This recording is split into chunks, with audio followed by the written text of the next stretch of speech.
We are here to protest National Public Radio, National Petroleum Radio. In my view, NPR is going to get us all killed. On November 7th, 1967, President Lyndon Johnson signed into act the National Public Broadcasting Act. It was set up public broadcasting in the U.S. by establishing the Corporation for Public Broadcasting, and from that came the creation of the Public Broadcasting Service, PBS, and National Public Radio. And they brought educational programming and somewhat independent news and political analysis to millions of Americans. Reaganomics happened in the 80s, we allowed that to ruin our society, really, and federal funding to the Corporation for Public Broadcasting has been slashed. As a result, public broadcasting institutions now rely more and more on corporate and billionaire cash to operate, which is probably why PBS and NPR now filter what they play on their airwaves so they don't anger their wealthy backers. NPR is news for CEOs. We need news from a global perspective. We need news from the point of view of a child in Yemen today. We need news from the indigenous activists and the struggles for their lives in the Amazon and in Minnesota and Oregon, not stock investors sipping coffee in a high-rise. NPR can be counted on to do moving and accurate stories from the civil rights movement, from times in the past when it was safe to talk about that now, but not when it's unsafe for their funding now.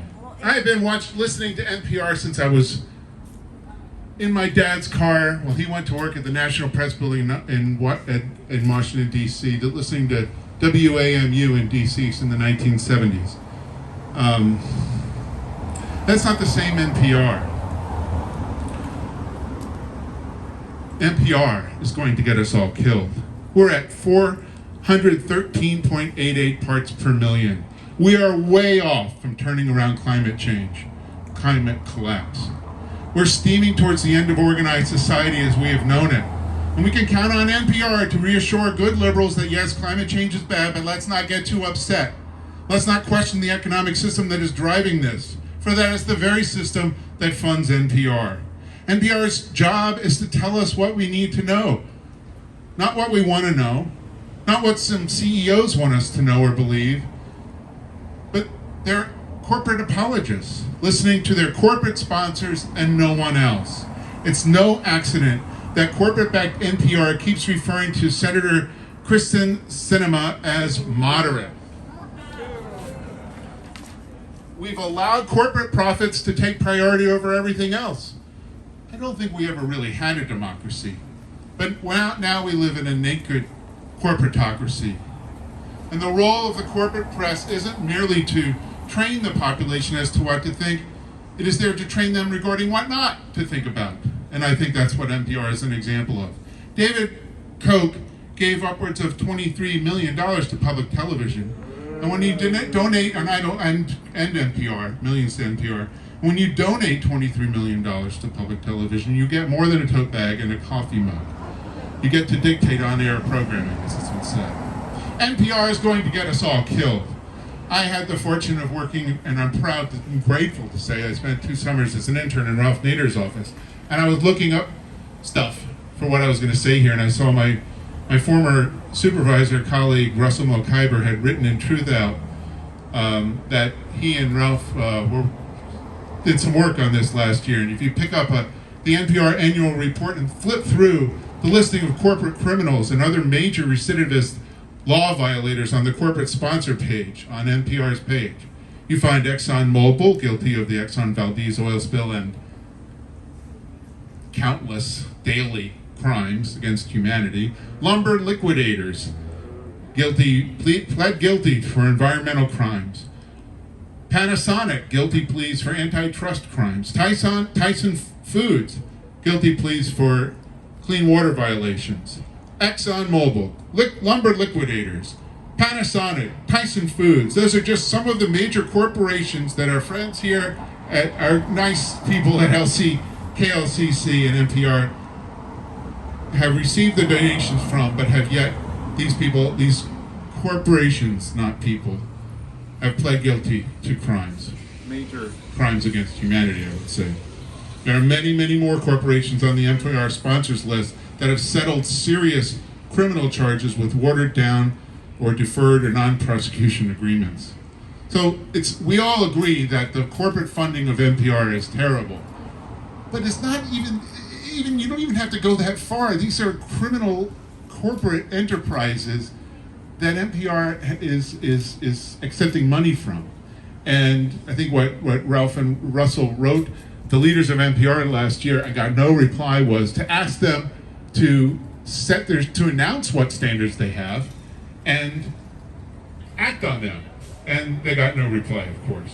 Suffice this to say that the corporate criminal element, the phrase from the Reagan years, the criminal element, and then Nixon, have infused NPR with millions of dollars.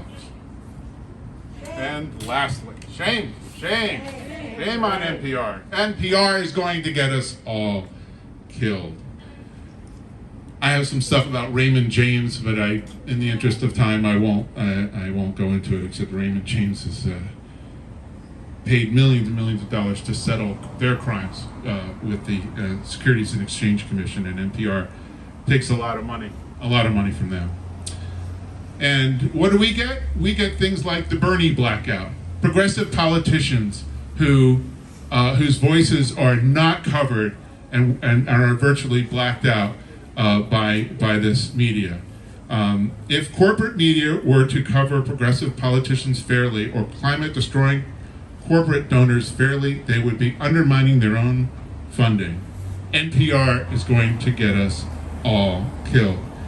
NPR, send your corporate blood money back.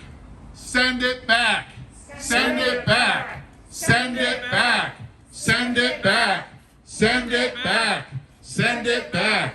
Woo! All right, thank you very much. I just wanted to let you all know, when I was a kid, I grew up in a Republican family, so I didn't even know about NPR. I went to college and I started listening to it, and I was like, oh my God, this is like a different take on the news. But over the years, unfortunately, it's gotten much more mainstream. And now my Republican family even listens to it. So things have really changed. And it's been slow enough. It's like another one of those examples of the frog, in the boiling water, and we just all don't appreciate it.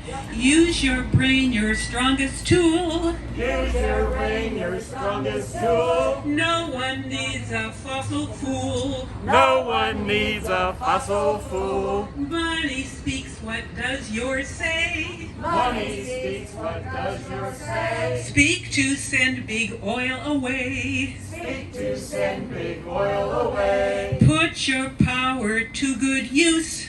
Put your power to good use. End this Mother Earth abuse. End this Mother Earth abuse. Future generations need. Future generations need. A healthy earth instead of corporate greed. We will sing and dance and rap. We will sing and dance and rap. Anything to end this crap. Anything to end this crap.